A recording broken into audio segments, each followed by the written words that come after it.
Foundry morning. Sorry we're getting started a bit late, but we're still going to have a great time today. And so just a few announcements. Again, we have our outdoor service on Wednesdays. And this week, DJ Willie Wow is supposed to be coming to the outdoor service, and he's going to be doing kind of a block party kind of thing at the beginning. And then we're going to go into a important talk on racial lines and have just a really conversation and what that means and how we can engage and live out our faith in that way. So you'll want to be there, and as always, we'll be before the service as well. Youth come out in the field, and we'll have a time of games and hanging out. And then I hope you all had a great homecoming, and we had a great fall retreat yesterday, and more info on that to come. So we're going to get started this morning, and first up we have our first worship song.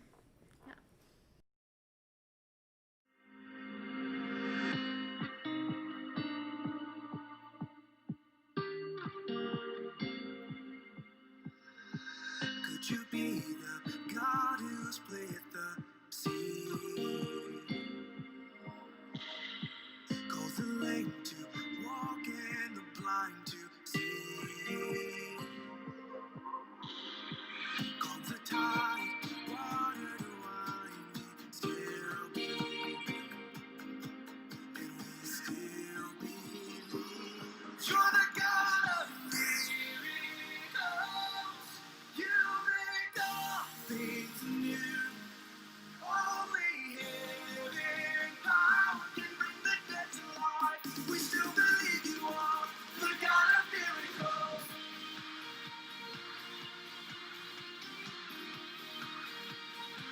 The God of miracles.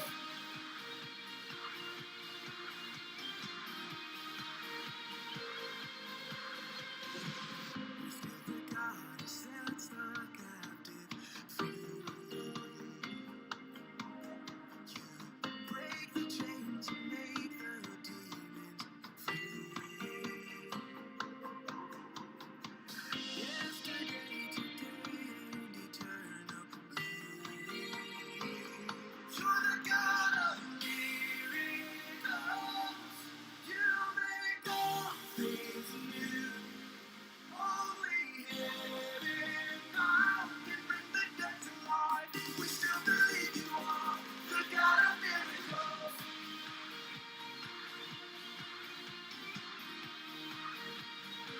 The God of miracles.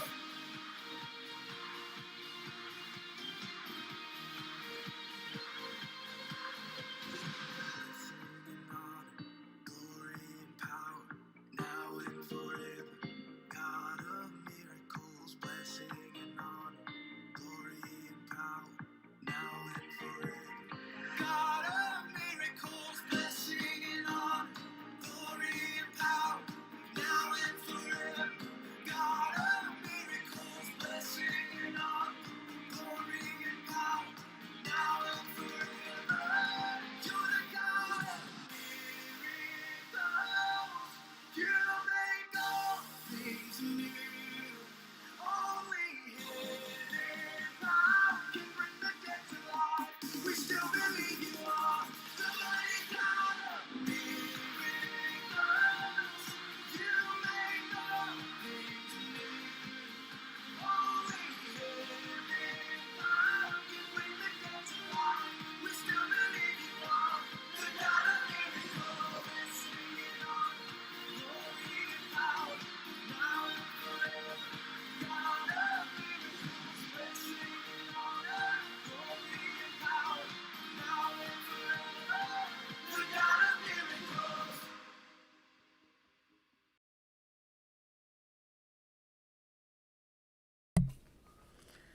Hi, welcome back. So we're going to play a game today called the Whisper Challenge, and we have a few of our youth here to help us out. But we're going to be playing 3 rounds of this game. So what's going to happen is one of us will be wearing these headphones with loud music, and the other person will be telling the other person a phrase or a word, and the person with the headphones on is going to try and guess what the person is telling them. So this first round is going to be myself and Jordan. The second round is going to be Glenda and Bruce, two of our youth. And then the third round is going to be whoever wins out of the first 2 rounds facing off. I didn't know that. I'm excited now. Each other. So I am going to go, or I guess I'm going to put the My Music on first. Let's see. And I'll tell you when I'm ready. Problem is I always talk too loud. Okay. So if I talk like this, can you hear me? Can you hear what I'm saying? What? What? Okay. Are you ready? Are you ready? Mm-hmm. Okay. See, she can hear. She can hear. I can't hear what's going on, though. Okay, here we go. Say it again. Trick or treat. I have no idea. Say it again. Trick or treat. Tree? No. Trick or treat. One Tree Hill? What is that? What? What is One Tree Hill? No. Trick or treat. Switching? I don't know. Okay, I'm gonna try one more time. Trick or treat.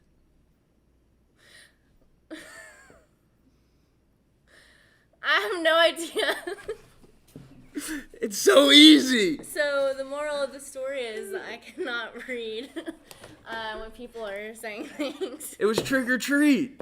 See, there was a T in there somewhere. Yeah, there's 2. Okay. 3. Okay, well... Math is hard, okay? Math is hard. Well, you're gonna see how Jordan does. Oh, I'm gonna fail. I can already hardly hear. I'm already half deaf. I'm gonna go back to the beginning. Oh, man, you have a small head. All right. Cue up the metal music. It's not metal. Oh. Okay. Oh. Are you good? Can you hear what I'm saying? No. Okay. The word is crown. Ground? No, put your... Okay. Crayon. Crayon? There you Oh. go. Yeah. Okay. So Jordan wins this round. Now we're going to have Bruce and Glenda come up. Did you enunciate that? Like, do you say crayon? I say crown? Crayon? I Okay. don't know. See, to me it looked like you said crayon, which is why I got it. It looked like you said crayon. Okay, well, maybe I did enunciate it. All right, so Glenda All right. and Bruce. Y'all are up. Who wants to go first with the music? All right, Glenda's going to Just so you know, it's like real funky, bassy womp womp music. It caught me off guard. Okay.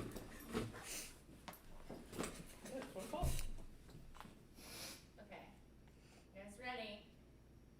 Well, you have to look at her, Bruce. Glenda, give us a moment when you're ready. No. Can you hear the words that are coming out of my mouth? Can you hear me? Can you hear me? I have no idea. Okay. Okay. All right. The phrase is, the only thing you have to fear is fear itself. I have no idea. That is mean. That is mean. I'm sorry. Okay.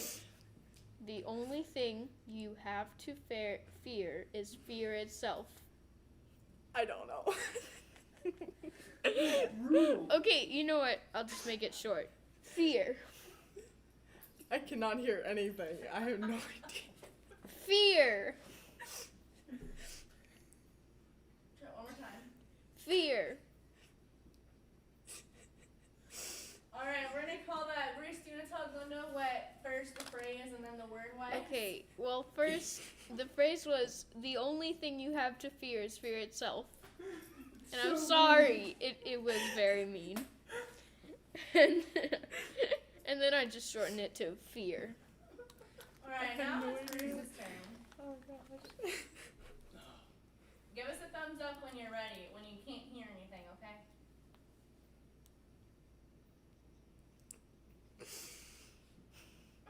Can you hear the words out of your mouth? Okay,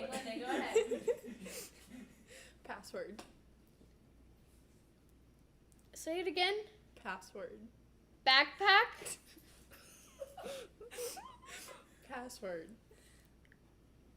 Back street.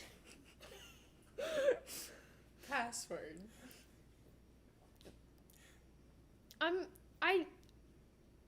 Trees something? No. Okay, 2 more guesses. Password.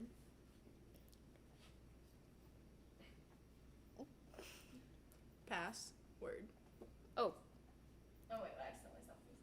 Backward? Password. What? Okay. Password. Oh, password. Okay, so we're gonna call that a tie. So does one of you prefer more to go against Jordan than the other? Jordan, who would you? I say you make them do it each one more time Okay. to see if there is a winner. I'm already half deaf, so I don't know if I can do it. I feel your pain. I feel your pain. Okay, alright, let's try it one more time. So, Bruce, don't do a whole. I won't. I'm sorry. I had no idea. Alright. Oh, it's 70. Alright. Alright, so then, yeah, we're about to go into. Give it, okay, okay. Alright. Math is fun. Backseat. Math is fun. Math is fun. Back in front. Math is fun. Math is fun. I don't know. Okay. Now you want to tell her? Math is fun. He lied to you. Yeah, Bruce. Yeah, I'm sorry. Bruce doesn't play. Alright, give us a thumbs up when you can't hear anything.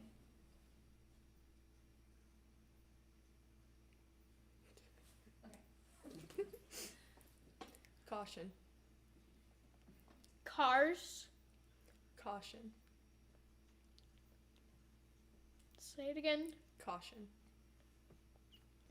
Seat. Caution.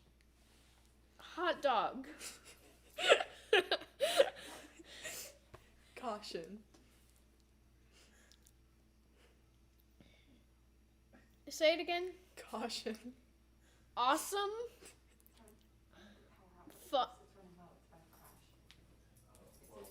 This is hard. Caution.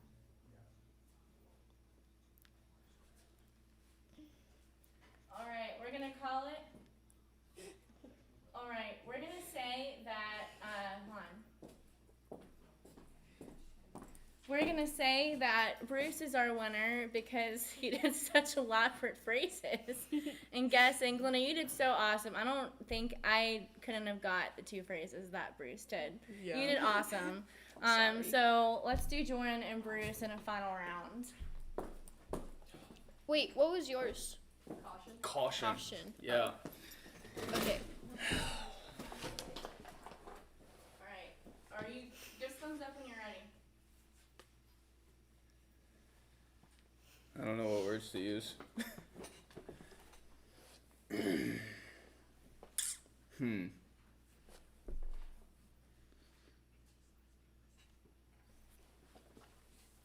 Dungeons and Dragons.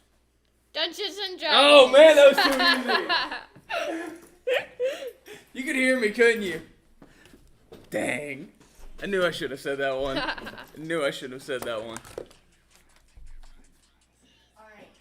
Man, he got that one. I knew I shouldn't have said that one. I know.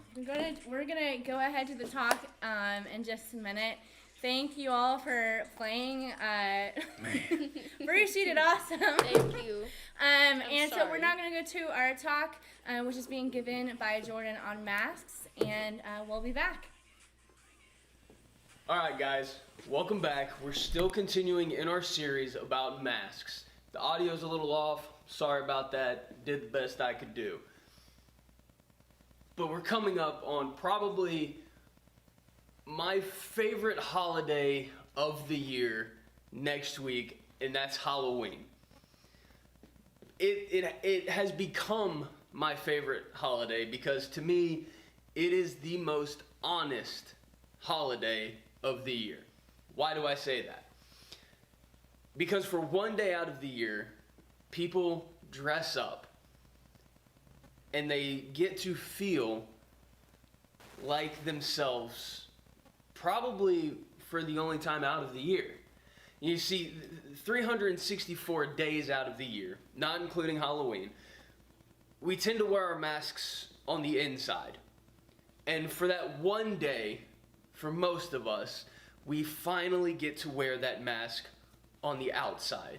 You see, growing up, it was dressing up as a vampire because you thought it was cool and you thought it would be cool to be one. Or dressing up as that race car driver because you wanted to be just like Dale Earnhardt growing up.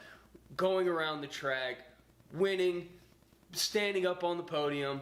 Maybe you dressed up as your favorite baseball player, your favorite sports team, whatever, but you felt like yourself.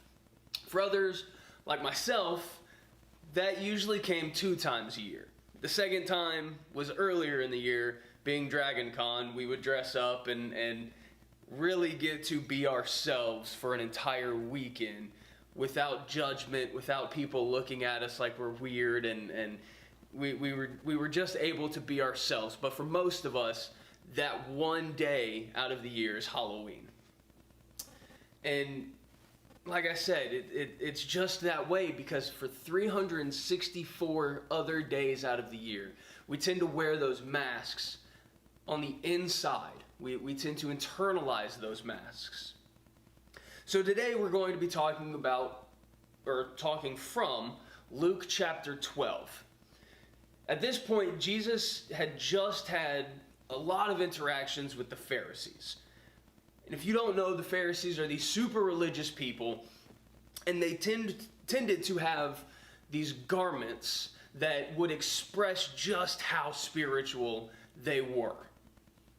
You see, think of those Western jackets where they would lift up their arms and they would have the tassels underneath them. Or think of Elvis Presley with his tassels on his one-piece jumpsuit.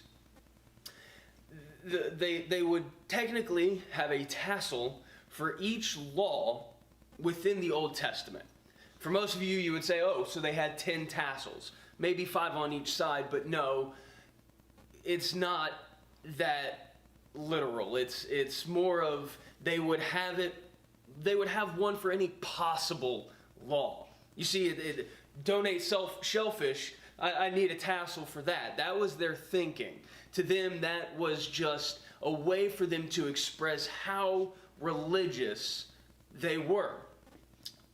But you see, Jesus loved to make fun of the Pharisees, and it's one of my favorite things in the Bible is that Jesus made fun of people within the Bible. He tended to make fun and have fun with the Pharisees because they were all about what they themselves were doing for God. See, for us, that's the equivalent of us always trying to be perfect. The sense of I am holier than thou type mentality. But you see, the problem with that is if we were perfect, we would not need God in our lives. And that's just how it is. So, from Luke chapter 12, it's going to be verse 1 through 3. If you want to read along, read along. If not, just listen. So Luke chapter 12. By this time, the crowd, unwieldy and stepping on each other's toes, numbered into the thousands. But Jesus' primary concern was his disciples. He said to them, watch yourselves carefully so you do not get contaminated with Pharisee yeast. Then goes on to say Pharisee phoniness. He legitimately called them phony right here. It blows my mind every time. Then it continues on to say, you can't keep your true self hidden forever. You see, this is where the masks part comes in. You can't keep yourself hidden forever. Before long, you'll be exposed.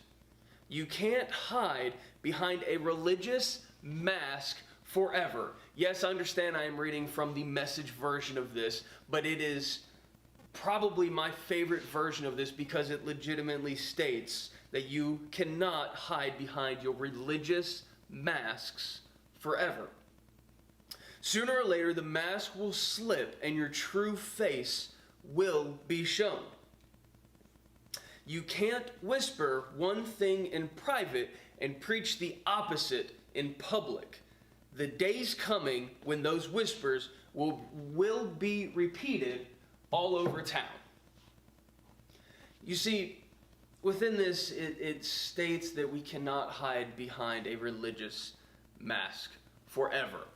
Now, we're going to look at many, many different masks, religious not being one of them. We're going to take this on a much more personal level. I just like that verse, those verses, because it legitimately states and kind of pokes fun at these people that believe that they are just more holy than everyone else because they abide by every little factoid that they can find within and throughout the Old Testament. But on a completely off spin of that, when I talk about masks, I'm talking about everything that we like to internalize, everything that we keep close to ourselves, that we hide from other people. And we can kind of take this back all the way to when we were in elementary school. At some point in life, we changed how we see ourselves.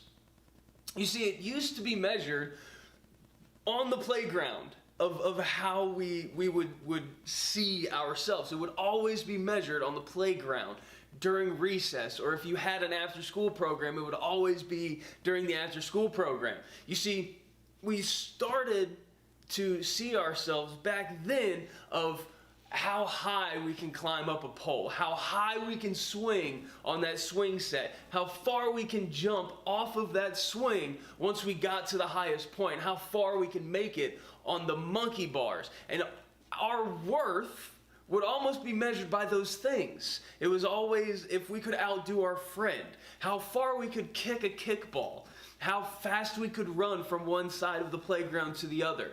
That's how we measured ourselves back then. And there was nothing bad about that. It was just how it was for especially me. I know when I was in elementary school on the playground, it was always how fast I could run, how high I could climb, how far I could jump. If we were able to run up the slide backwards just to see if we could do it. We were measuring ourselves on these things. But at some point within our lives, we started wearing masks because we didn't feel like we were enough anymore. We didn't feel like we were worthy of love the way we truly were. You see, we're made worthy of love whether we want to believe it or not. We were made in God's eyes just worthy of every ounce of love we could ever want.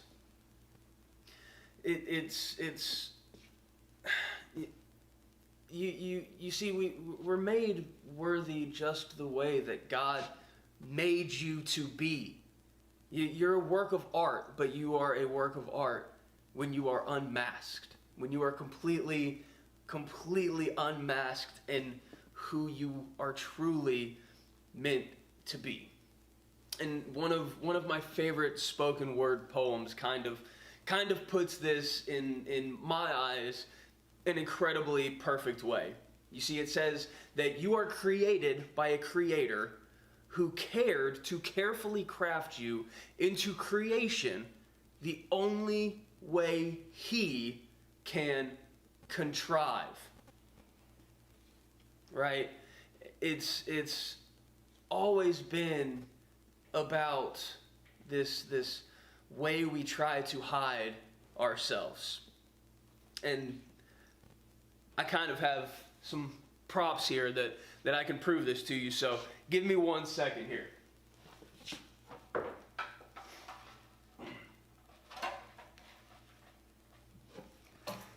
So you see, we call this the mask of success. The mask of success is one that we like to wear when we're in front of people, sometimes for the first time. It's more of how right can I be. A lot of us like to wear this. Think of the times you're in your friend groups and one person says or states something that they have done, but they may just be a little bit factually incorrect, and you are the first person to jump and say, by the way, that's not how that is. It's actually this. This is also measured in our success, our GPAs. We hide behind our GPAs. We hide behind how much money we make. This is not only for youth, but it is also for adults. All these masks can be worn across the board, from youth to adult. Now, this one is probably my favorite. This is the hero mask. I'm going to give you a second to take this in, because believe I might just be Batman in another life. But this is the hero mask. This is the mask that we wear because we try to save people. We try to build people. These are the people that always want a project, always want somebody that they can try to change. These are the people that want that project person. These are the people that want that one person that they might just be able to make better in their eyes. Now, I'm very much keen to this one. I grew up wearing this one. And this one is the clone mask.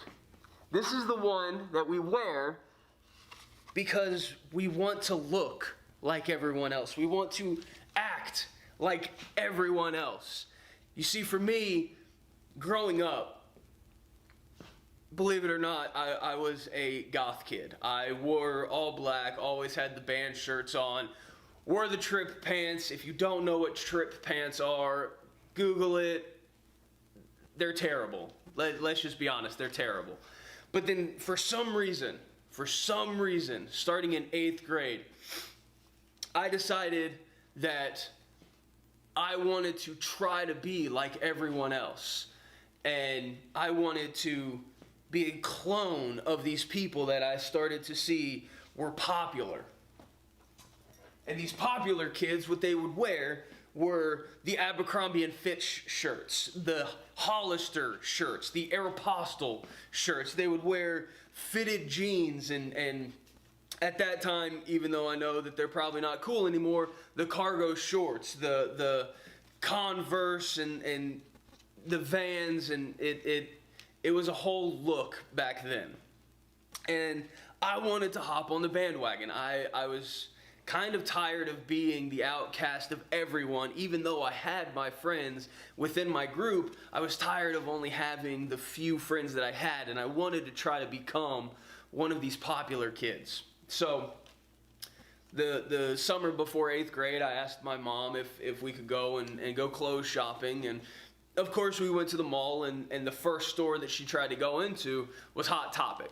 You see, Hot Topic isn't what it used to be. Hot Topic used to be completely dark, dingy, everything was black, there was no source of light color. It was band tees and metal and just rock music. It was heaven on earth to me at that point in my life. It was the best place I could go. I would spend an hour or two in there every Friday night because it used to be the cool thing for us to go and hang out up at the mall, and I got to know a lot of people that worked in there, and long story. But in 8th grade, when my mom walked in there, I said, no, I want to change what I wear. I want to try something different. So we went into Hollister. I remember this. It was the first store that we went into. And for me, it was a complete culture shock. I walk in there with my trip pants, my band shirt, this long hair that I used to gel down in front of my face. It was an aesthetic, people, okay?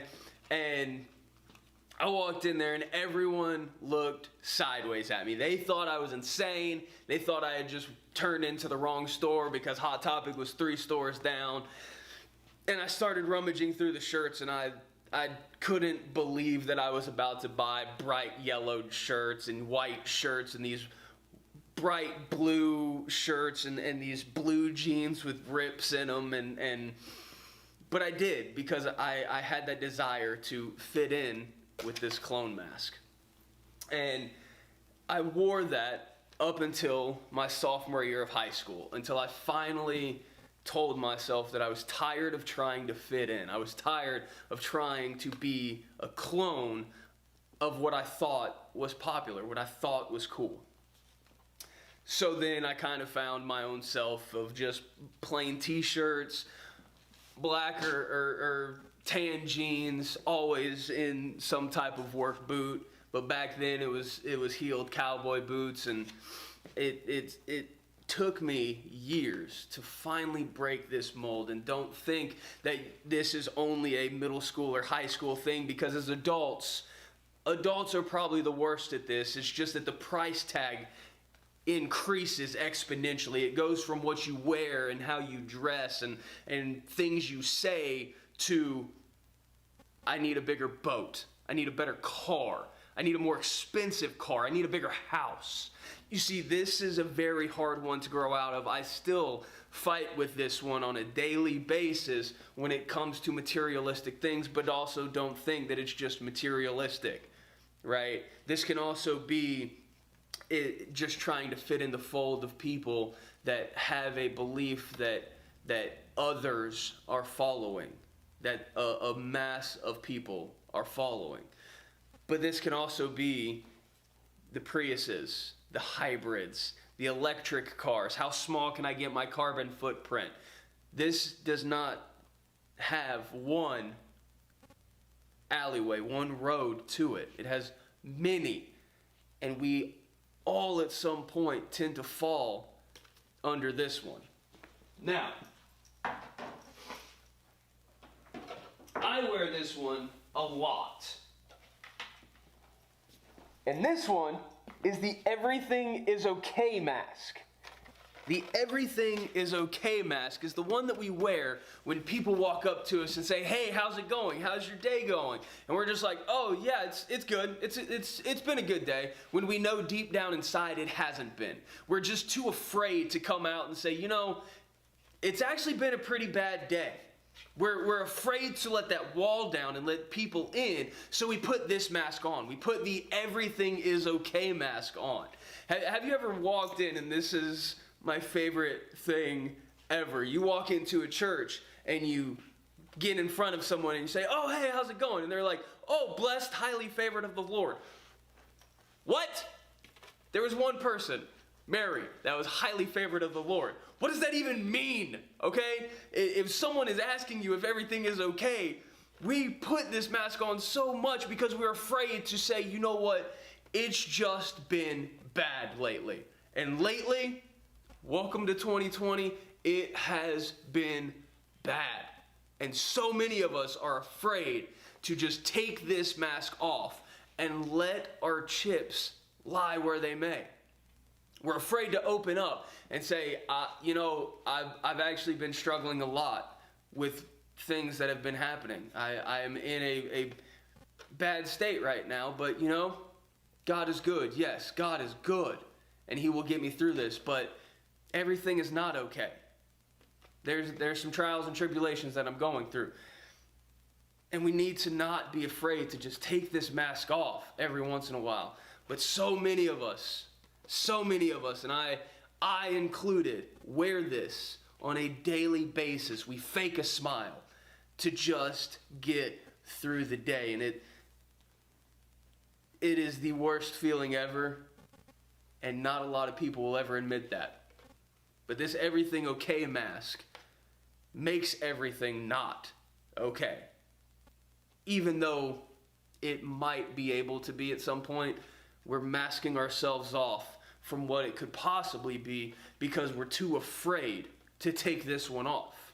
Now, this next one, I understand might have a little bit of controversy behind it, but stick with me, it'll make sense.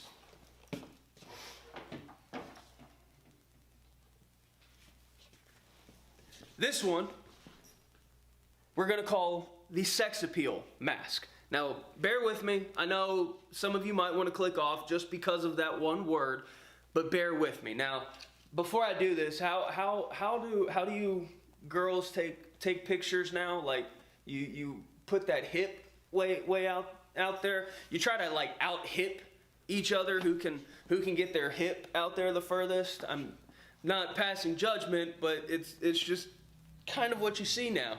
Now, this one might sound terrible. It might sound like the absolute worst, but it can fall under wearing, who can wear the shortest skirt? Who can wear the tightest shirt? Who can wear the lowest midriff? Who can get the most likes on social media? You see, it's always chasing for attention. That's what this mask is. This mask is the person that is always out for the best comments, the most likes. How can I get the most attention? And guys, don't think that this is only for the girls, because us guys are probably just as bad. We always try to get pictures with us without the shirts on, flexing in the gym, with our cars, with the door open, one leg out, trying to look cool because we have a certain car. Maybe we're at the lake and you see someone's about to take a picture, so you suck it in a little bit and you flex your midsection just to try to make it look like you have a little bit more muscle than you really do. I see you guys.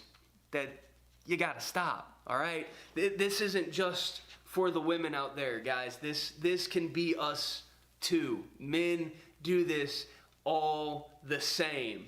Now, for the last one, and I do this one as well. We call this the scary mask. The scary mask is the one that we put on because people are getting or have gotten too close, right? This is the one we put on because we start to let someone into our lives, whether it be within a relationship or a friendship, or maybe just someone that you started to talk to on the regular, but they're starting to get a little bit too close. They're starting to figure certain things out about you, some mannerisms that you don't really want anyone to know. So you put this one on to scare them away. I am so guilty of this, more guilty than I would like to admit. The second I see someone trying to get too close, I try everything in my power to scare them away. I do anything I can to scare them away. Whether it be from new friendships, because I've been hurt by so many friends or people that I would have considered a friend at one point, all the way to relationships. I am so bad at wearing this mask. It is ridiculous. I tend to push so many people away, as do a lot of other people. We wear this mask because people tend to get too close, and we don't want that. We want to have that wall. We do not want people to break or breach that wall. So we put this mask on to scare them away. You see, we tend to wear masks because we're too afraid of who we really are. We're too afraid to let people in and see us for who we are.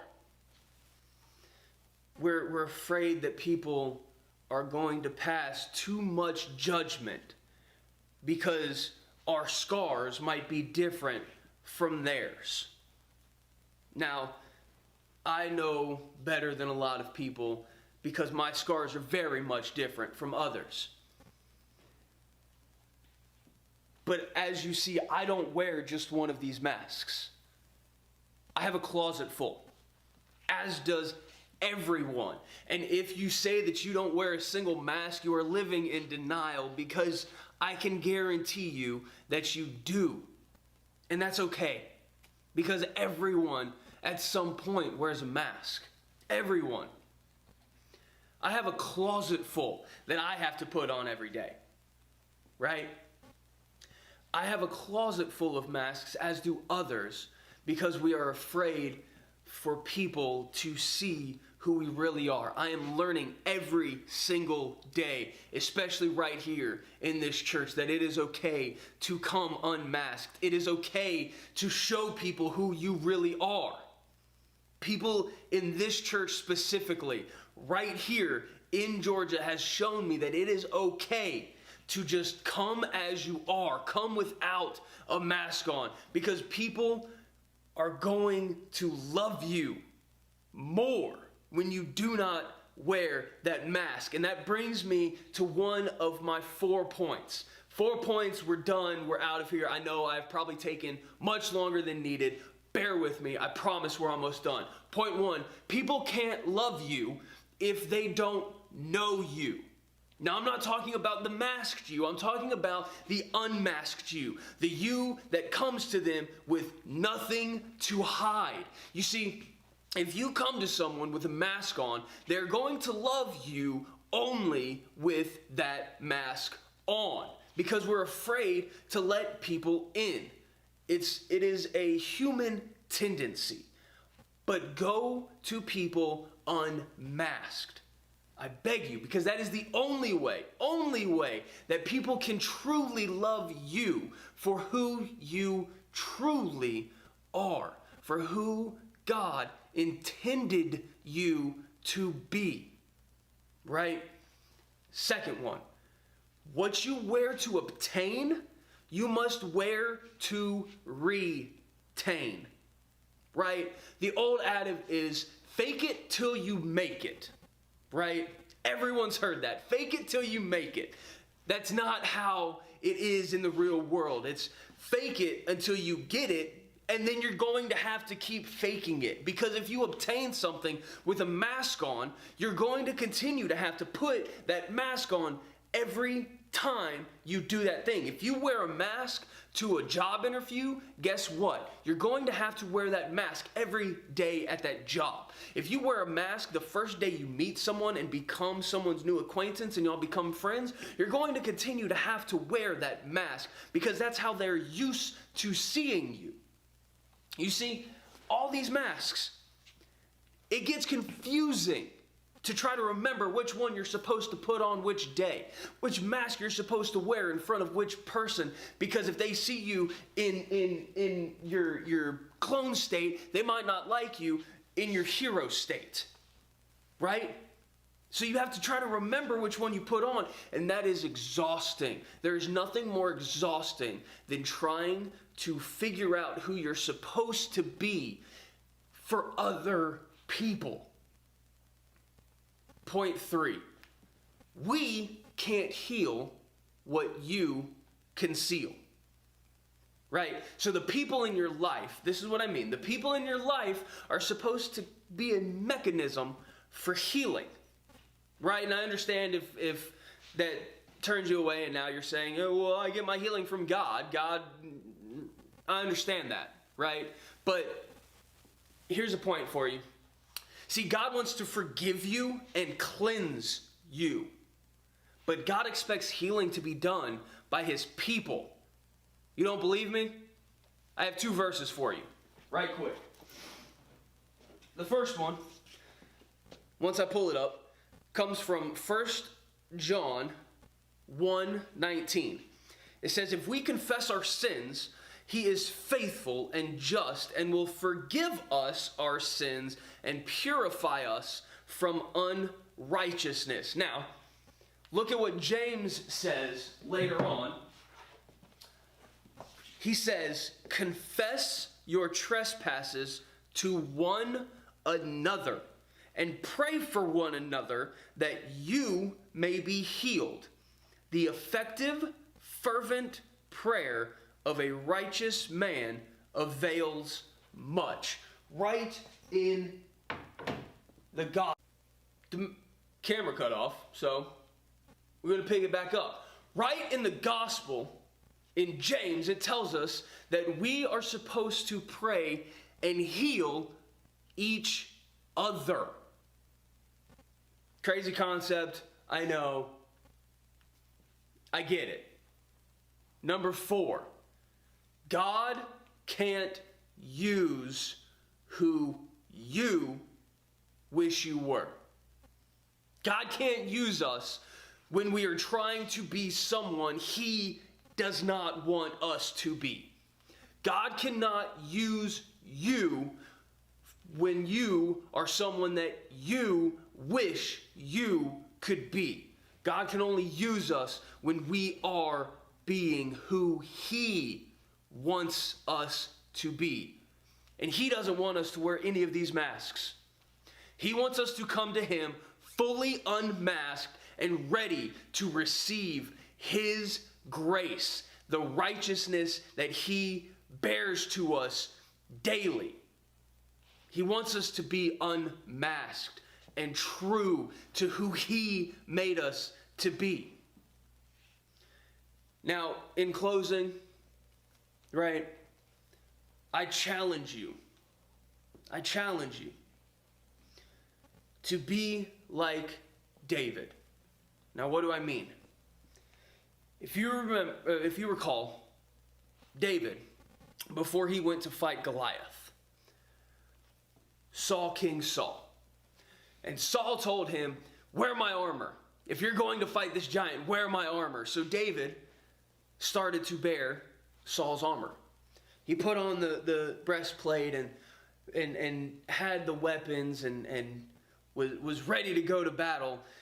And then David second-guessed himself and said, no, I don't need all of this. I don't need this facade. I don't need to go fight Goliath the way you would go fight Goliath. I need to fight him the way I would fight Goliath. David was a shepherd boy. What he knew was the sling and rocks and how to use his sling to the best of his ability. It's what was practiced in him. It's what he knew best. He was about to go to battle with a mask on. He was about to go to battle the way that someone else saw him. But at the last moment, he decided to drop the facade, to take off the mask that someone else was trying to put on him, and go to battle without the mask, completely unmasked, the way that God intended him to go to battle. So I challenge you, right now, starting today, be more like David. It's probably pounded in your head to be like David, but I challenge you to be more like David. Be more like the shepherd boy that went completely unmasked into what was a perceivably unwinnable battle against a giant. I challenge you to be like David and live completely unmasked, because the people you meet can't love you if they don't know the real you.